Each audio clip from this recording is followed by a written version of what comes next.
when people don't make successful transition from followership to leadership, they don't make a leadership very impactful. So the principles that we are sharing today from the life of Joshua, who was once a follower turned leader, are things I believe that will impact new leaders today.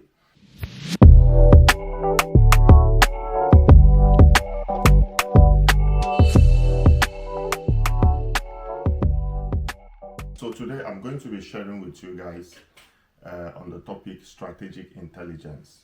Okay, strategic intelligence is also taken from when we started this conversation. I mentioned to you guys that a lot of the principles I'm going to be sharing with you, I took them all from the Bible.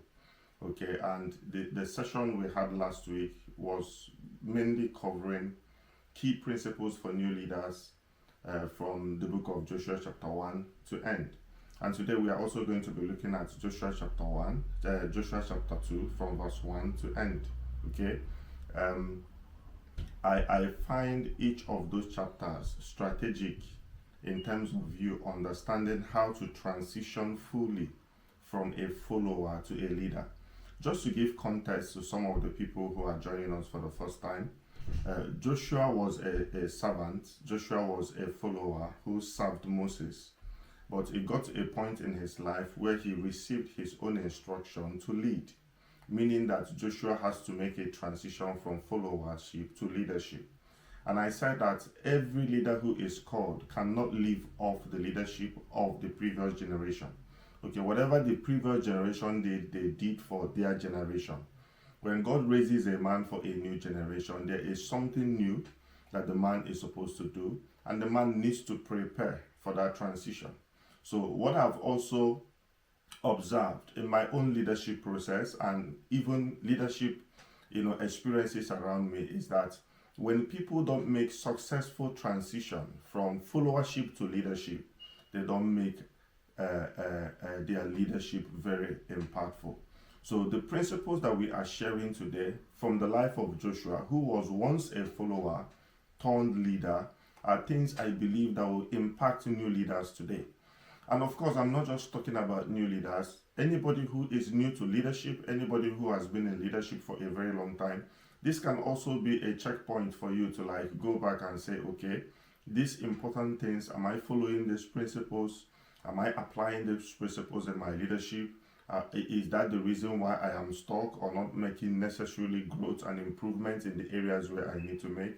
So it's more of you trying to, look at where you are going, and ask yourself, how am I making use of these principles to develop the God-given success that I have? I also find Joshua's position very strategic, in the sense that, imagine following a leader like Moses. Okay, following a leader who has achieved so much for their generation, and then the mantle is now upon you to lead. And I said something last week that the reason I believe God kept on saying to Joshua, be courageous, be courageous, be courageous, is that how do you fit into Moses' shoe? And for us as young people, we look at what the previous generation have achieved, whether it's in business, whether it's in ministry, technological advancement. When we look at what is happening in our generation, there is every possibility for you to think, what more can we do? What more can we discover? What more can we invent? What more can we lead? But like I said, every generation faces their own new challenges. And when leaders understand their role in that generation, rise up to face their challenges, that is how they begin to stand out in their time. And Joshua stood out in his time. From just a follower, taking over leadership, led the people of Israelites into the promised land, conquered most of the lands in his lifetime, and his journey of leadership was a tremendous success. And the reason why I'm also drawing attention is that I know we have studied a lot of leadership series in the Bible, but I don't think a lot of emphasis has been drawn to the life of Joshua as a mirror to new leaders who are leading today, to see principles that they can glean to make their life better. That is why we are having this conversation. Okay, so one key thing I want you to understand is why we are looking at what has happened before. the goal is not to copy the methods, okay? The goal is to look at the principles and then translate that principle into where we are today.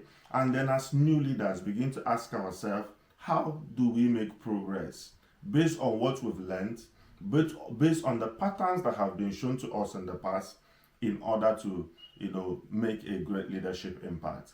I will begin this conversation by first of all trying to define what I mean by strategic intelligence. I have an idea that most of you in this meeting already have an idea what strategic intelligence is, okay? But to make sure that we are all on the same page, I would like to give my own, normal explanation to what we mean by strategic intelligence, okay? So when we are talking about strategic intelligence, we are looking at, long-term thinking, analytical thinking, being able to, gather foresight that will aid your decision making, okay? Why it is good to hear from God, especially we Christians, whenever we hear from God, we believe, okay, God's voice is sufficient. Whatever God says is what he will do. Wherever God leads is where he provides. If God tells you to go to a battle, if you go to battle, you will win. We have seen through the scripture, we have seen through life that it's not always true, okay? There are other certain things that God has laid out to us as principles. Even when he is not speaking to you directly, he expects you to learn from those principles, apply it into your life for you to be successful, okay? I'm going to explain more on that as we go further. So Joshua received his mandate. He received his call for leadership. But in chapter 2, something amazing happened. The Bible said that Joshua called two of the Israelites and sent them to spy the land that they were supposed to go into. Okay? He sent them to spy the land. And we don't hear anything like God telling Joshua to do that. Okay? And I found it interesting that it also did not provide us details of what those people were supposed to do when they go to spy out those lands. Okay, so the scripture just said that Joshua, gathered two guys and told them, go into Jericho, spy the land, let us know what is there, get us information. But he didn't stay further. He didn't analyze it further. But then I remember that Joshua got that idea from Moses. Because in Numbers 13, Moses also sent spies into the land to see what the land is about. And that was where Moses kind of broke it down. So we now saw the instructions given to those men, what they should look out for, what they should try to understand about the land that they want to go into. And what is also interesting about that is the Bible made it clear that God gave Moses the instruction. Okay, so Moses got the instruction from God, and here Joshua is getting the instruction from Moses. Meaning that God will not always give you all the instructions, especially when those instructions are available within people, within books, within us, for us to learn. Okay? God will not always repeat information to every generation. He expects the next generation to learn from the previous generation, glean from there, and then begin to build their own leadership capacity. I was once, listening to a preacher, who mentioned how God led him to America to start a church.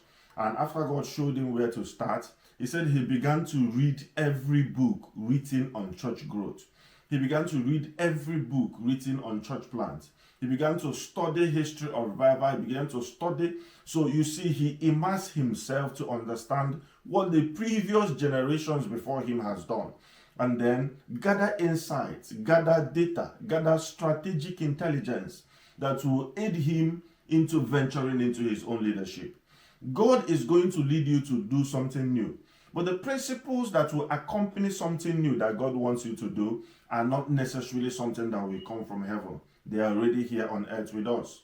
So it is important for us to understand that, yes, I've heard from God, but there's also a need for you to gather strategic intelligence that will aid you in understanding what God wants you to do for it to be successful. Okay, so permit me to read this portion of the scripture for you, just to give us context. Okay, so in Numbers 13, I encourage you to read from verse 1 to 20, but I'm just going to read from verse 17 for you. Okay, Moses gave the men these instructions as he sent them out to explore the land. What was the instruction?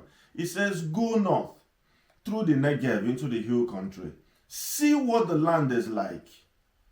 Find out whether the people living there are strong or weak, few or many. See what kind of land they live in. Is it good or bad? Do their towns have walls? Are they protected or unprotected, like open camps? Is the soil fertile or poor? Are there many trees? He says, do your best to bring back samples of the crops you see. It happened to be the season for harvesting the first ripe grapes. So you see that Moses, even though that God have said to him, I'm going to give you this land. I'm going to give you all the people in this land. Go in, take possession of it, conquer the land. But it still does not cancel the fact that Moses has to take effort in getting strategic intelligence that will enable him to take that land successful.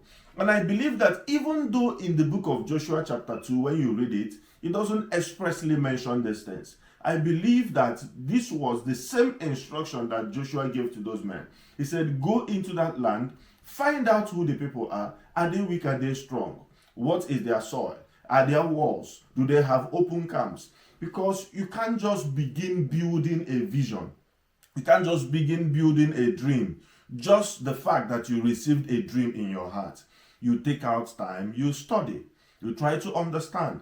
Jesus was bringing this principle to his disciples. He said, who is a man who wants to undertake a task, who wants to build a house, or who wants to go to war? He said he first of all sits down to check the resources he has. He has to check where he is, what he has, his capacity to execute that task before even venturing into it. In fact, he said, who wants to go to war without checking first if he's going to win the war? And if you can't win the war, what happens? You raise your white flag and call for peace. Because you know that this is a suicide mission. The same way, a lot of us, especially for our generation, have gone into businesses, gone into ideas, gone into so-called opportunities that led us to failure. Not because we were not enough. Not because most times that the opportunity was not even enough. But simply because there was no strategic intelligence that was driving our action so that we can make informed decisions as leaders. And this is very, very critical for success. So you find that pattern. Moses wanted to take a step. God gave him an instruction. He said, send people, let them go and inspect the land. I keep wondering, especially, where we believe that we hear from God. God, why not just tell Moses about the land? Why does he have to send people? You bring him to the mountain 40 days and 40 nights, and then you show him a lot of things. Why are you not showing him the land? Because there are certain things on the side of God that he will not do for us, that every leader must understand those assignments and must be able to undertake it. Okay? And when I talk about leadership, it doesn't necessarily mean, that you are building something great. It can be in your family. It can be in your school. It can be anywhere you find yourself where you have any form of influence. You need to take strategic actions. And for you to take strategic actions, there has to be intelligence that backs up that action for you to be successful. Okay? Today, when we talk about intelligence, is data. Okay? You hear today that the new oil is not the crude oil that is in the ground in Africa or in Saudi Arabia. The new oil today is data. But let me say something to you. Data is not new. Data is not new. Data has always been the most prized intelligence from the foundation of the world. Data has been there. Kings rule by data, information. Okay? So you see that even today, nations invest a lot to procure and to secure data. I once heard a story where, the rift between Russia and America has been very long, and it is because of the two countries are always trying to spy each other to steal their intelligence. I once heard a story how America paid a Russian pilot, gave him a huge sum of money, offered him citizenship. First of all, they moved his family, moved everything, and then one day he entered a Russian jet, flew into Israel. American engineers came in, dismantled the airplane to learn some of the things that Russia did with the plane. Of course, Russia sees those things, they are not happy. They are also trying to learn American technology. America is trying to learn. Israel is there in the Middle East, trying to learn technologies, get data of everything happening around them. Nations spend so much today to procure and to secure data because intelligence is what drives innovative leadership.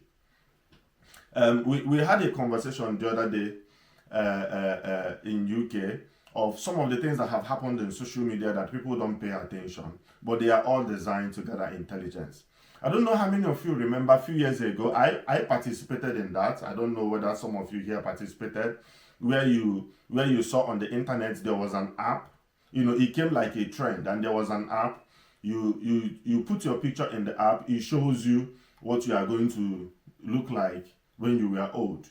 Okay, and then there was also another trend where you put your picture 10 years ago and then you put your picture today and you say, this is me 10 years ago. There was a time it was a trend. I even got my picture when I was in the university, put my picture currently, and I put it on my WhatsApp, and everybody will say, wow. Do you know that they were all social experiments? Do you know that they were all social engineering? So even the AI we are talking about today, that was when they started training AI models on facial recognition, how to differentiate, how to find out how somebody will look maybe 10 years back, how they will look in the future. Those were trainings that were going on. They were using it to do simulations, gathering pictures on the internet. As you upload those things, they gather data. I was showing a friend of mine how there are some features in Apple phone that sends your data to Apple server. Almost everything on your phone is sent to Apple. You don't even know when you toggle it on. Okay? And it sends your chats, your messages, your bank details, the apps you are using. There are key details on your phone that is constantly being sent to Apple server. How are they doing it? They are gathering intelligence. They want to understand what you think about. They want to understand your next move. They want to understand the things you are investing in, the things you are thinking about. When you go to Google, you make a search. They are gathering those intelligence. They are being able to, put it in hierarchy. What are the things that bother people most? What are the things that they are more concerned about? Because intelligence is actually what drives innovation.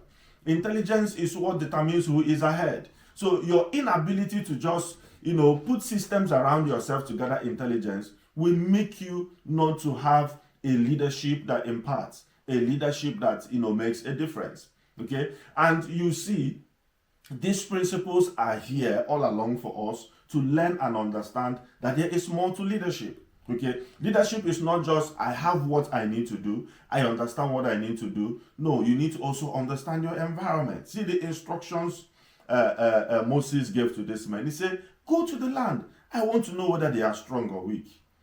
This is someone even conducting a SWOT analysis. Most times you find young people today, they want to start a business and they are looking for funding. So they write a business plan to give to someone who is going to provide funding for them.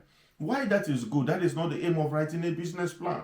The goal of a business plan is that you have a document where you have sat down to think through what you want to do, understand what is going to take you, what actions do you need to do, and then it is recommended that once in every 5 years, you go back to that document, review it, make additions, and then you keep building with it. Why?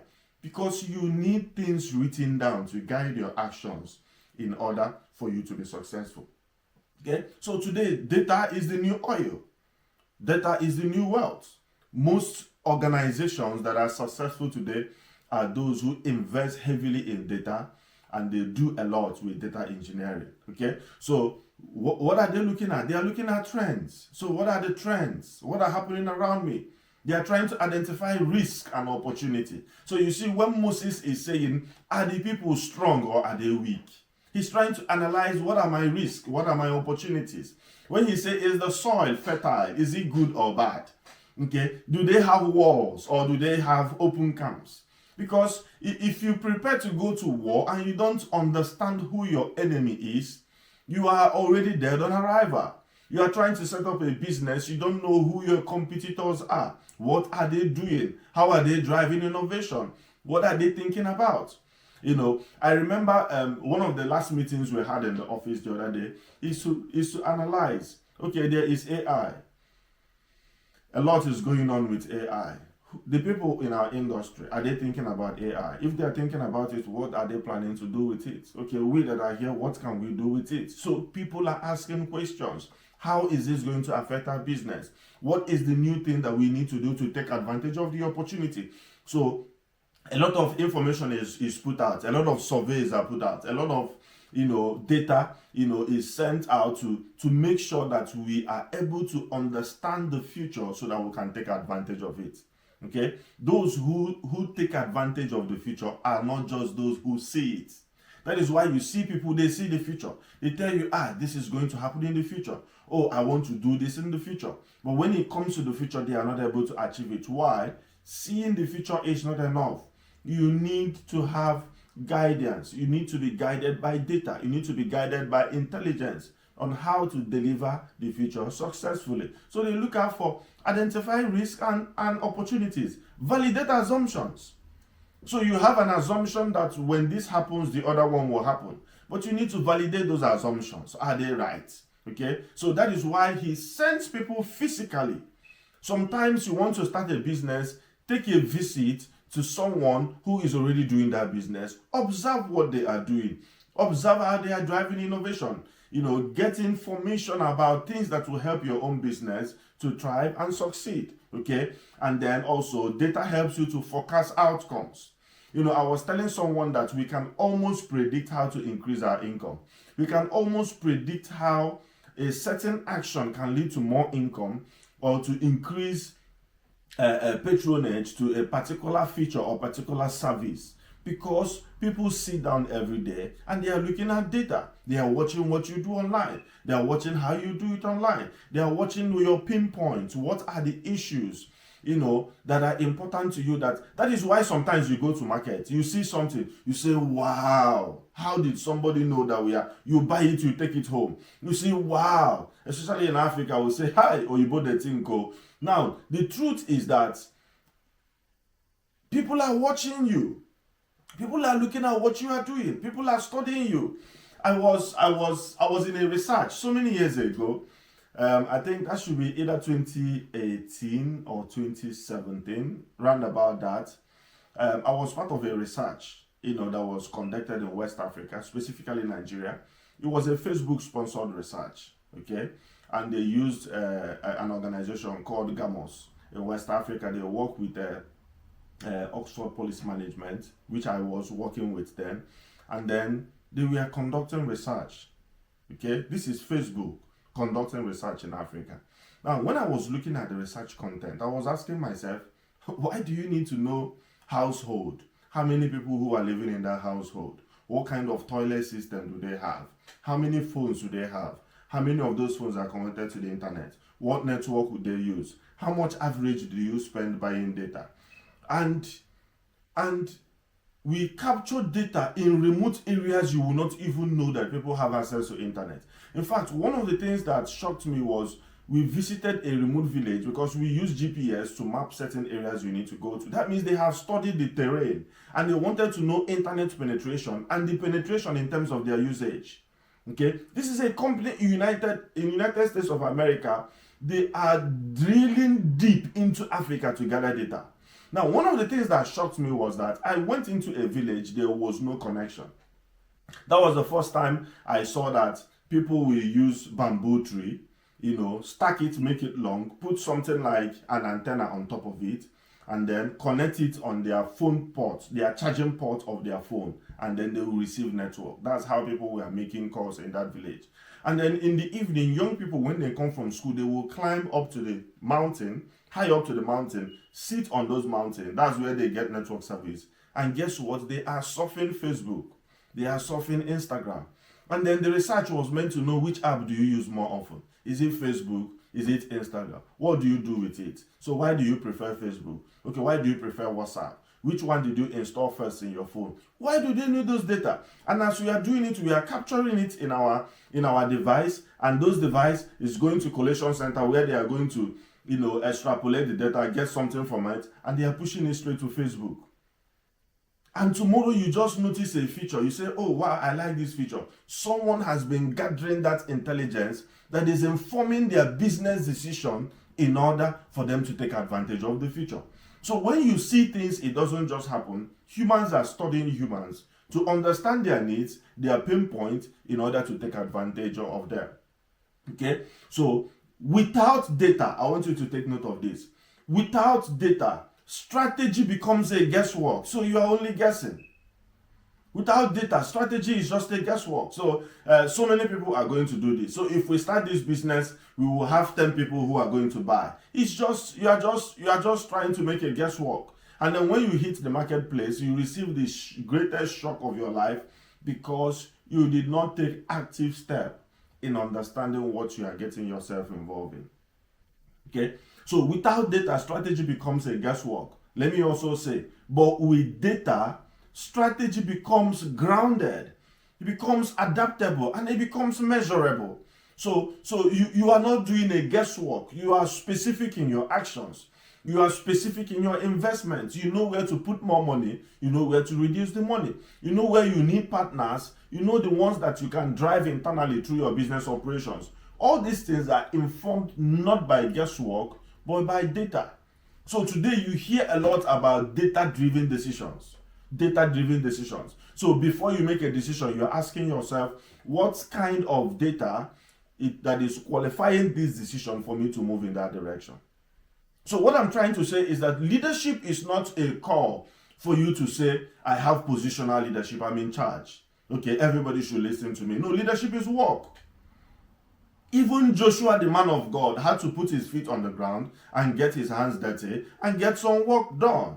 Okay, so especially in Africa, where almost no intelligence drives our action, you must sit up as a leader. No intelligence drives our action. No intelligence. There is no intelligence behind the curriculum you read in school. There is no intelligence beyond where even your school is situated. There is no intelligence in governance. There's no intelligence in whether we should put road here or whether we should put a building here. No intelligence is driving that. So people just wake up, they take a decision. Governments wake up, they take a decision. A friend of mine was telling me how recently they built a water pipe in their area, and they were happy that that very soon that water will now start flowing, in their area. And then suddenly the governor announced that they are going to build road in the same area, and they were all excited. Only for them to wake up, the people who were building road were cutting all the pipes that has been laid. So a lot of work and investment has gone in to lay the pipes. Now you're about to build road. There was no intelligence gathering. Was there any work done here previously? What kind of work? He said they were destroying water pipes. They were destroying communication lines. He said even one of the companies were arrested because they destroyed a DSS communication line. You see, everything is like you wake up, you take decision, and that is impacting you. That is why this conversation is critical. Your environment is stronger than your character. Where you grow up has a lot of influence on the way you think, the way you reason, the way you will go about your leadership responsibilities. So we grew up in an environment as Africans that is not driven by data-driven decisions. And that is why most of us, most times, don't even understand how to go about it. We don't even understand it. We don't even understand the importance. So we just wake up with ideas, we start running, we start implementing.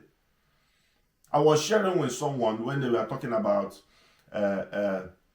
development in Africa, especially Nigeria. They invited me to a TV interview, and I was sharing with them that, you see, you can't talk about development without first of all talking about education. That every development must start from education.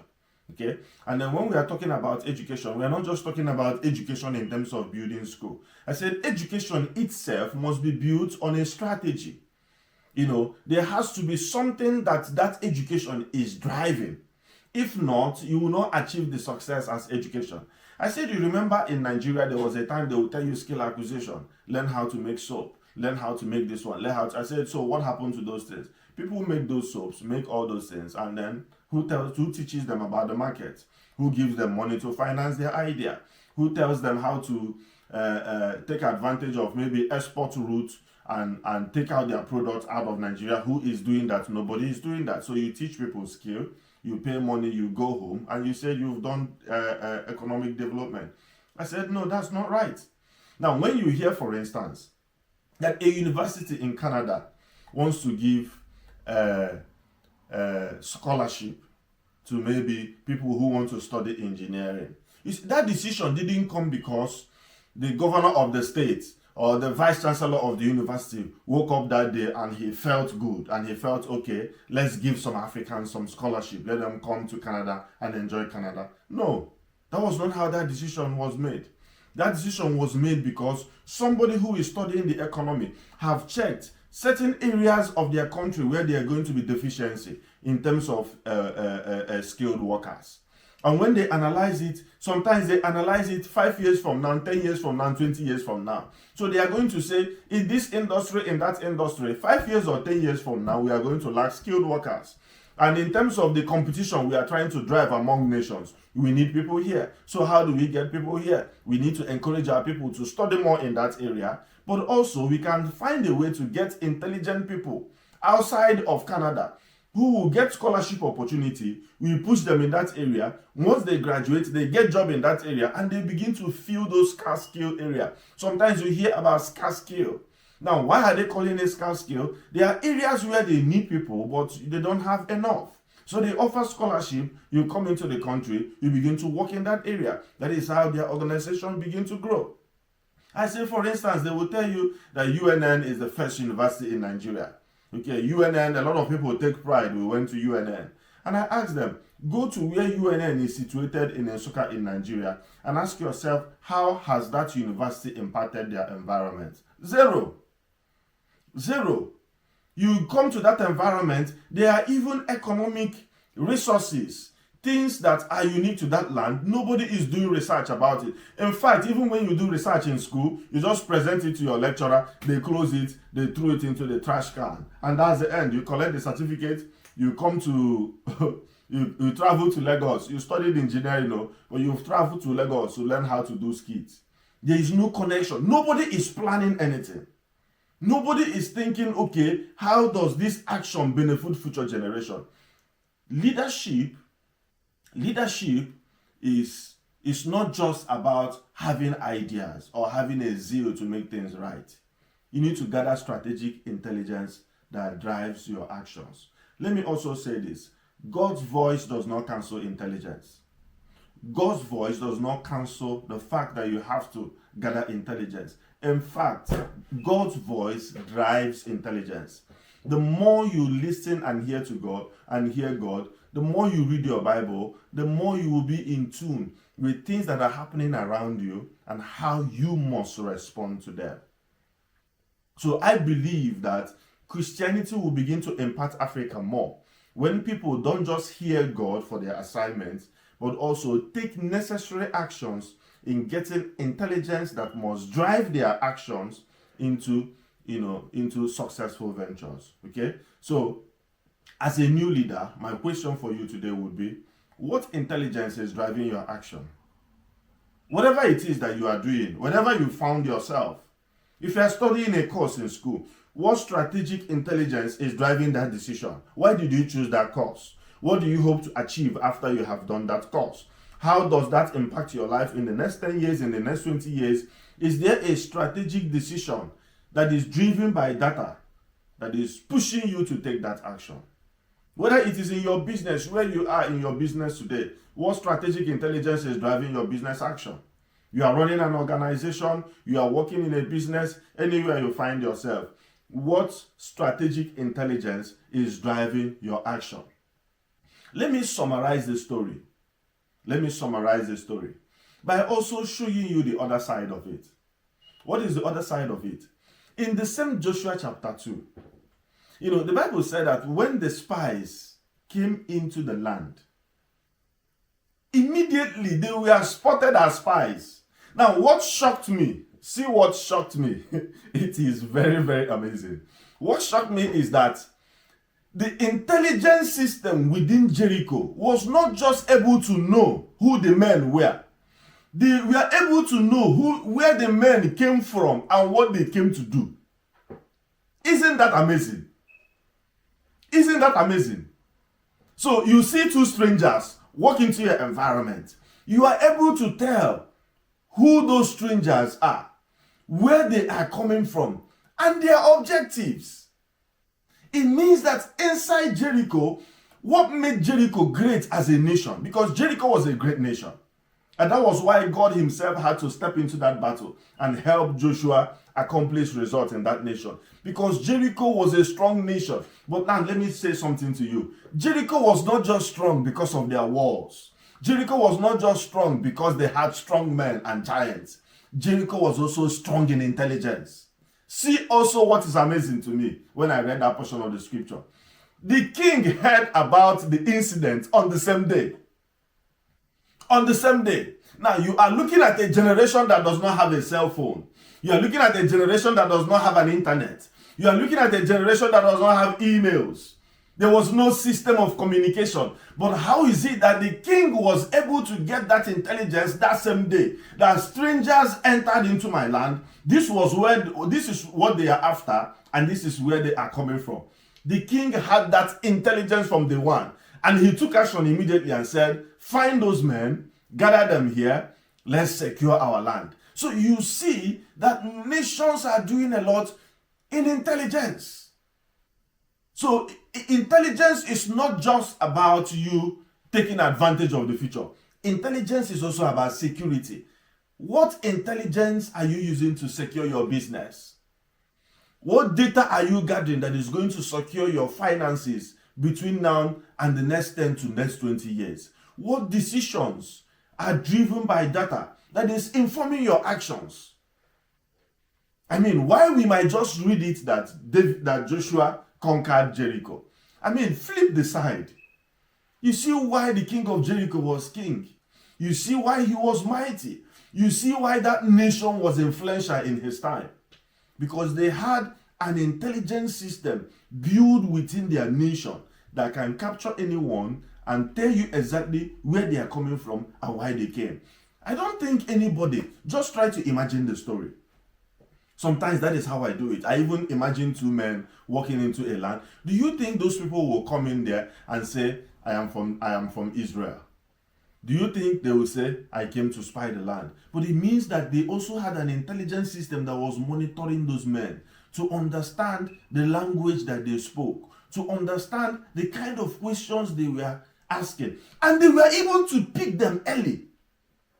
That was what was also amazing. They were able to pick that information very early. And they were able to relate that same information to the king very early so that the king can take decision. That is why nations today, I said, spend a lot in procuring and securing data.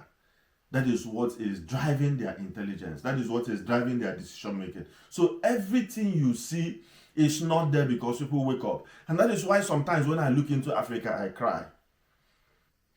I cry. And the reason I cry is that I don't even think we have started facing to the right direction. You see, when you face the right direction, you can now say, okay, this is going to take time. Okay, the journey is going to take time. I don't even think we are facing the right journey. When you look at our educational system, you look at how our nation is built, the strategy that governs, the decisions that government take, you see, people wake up, they take actions. People wake up, they take decisions. Anything goes with anybody. A decision today can override the decision of the previous years. Things are just happening like it's a land not governed by leaders. And that brings me to the conclusion of this conversation.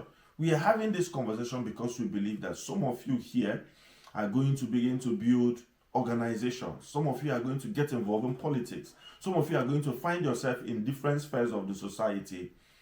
I want you to understand that everything falls and rises on leadership. Wherever you find yourself as an individual today, that is why when the person who was introducing me was talking, he said that transformation begins first from you. Because if you don't change your leadership mindset, it's going to drive everywhere you find yourself. The mindset you have about leadership will influence any organization you start. It will influence any organization where you find yourself. Because as a man thinketh, so is he. Whatever capacity you have built within yourself is what you are going to bring to any system where you find yourself. So it begins with you. That transformational leadership starts from you. Starts from the way you think. Starts from the books you read. It starts from the way you take actions. So I want to encourage you today. Don't just take decisions as a leader. Even when God has spoken to you, even when you believe you know you have everything that you need to execute a particular enterprise, don't just execute. Gather intelligence. Let your decisions be data driven.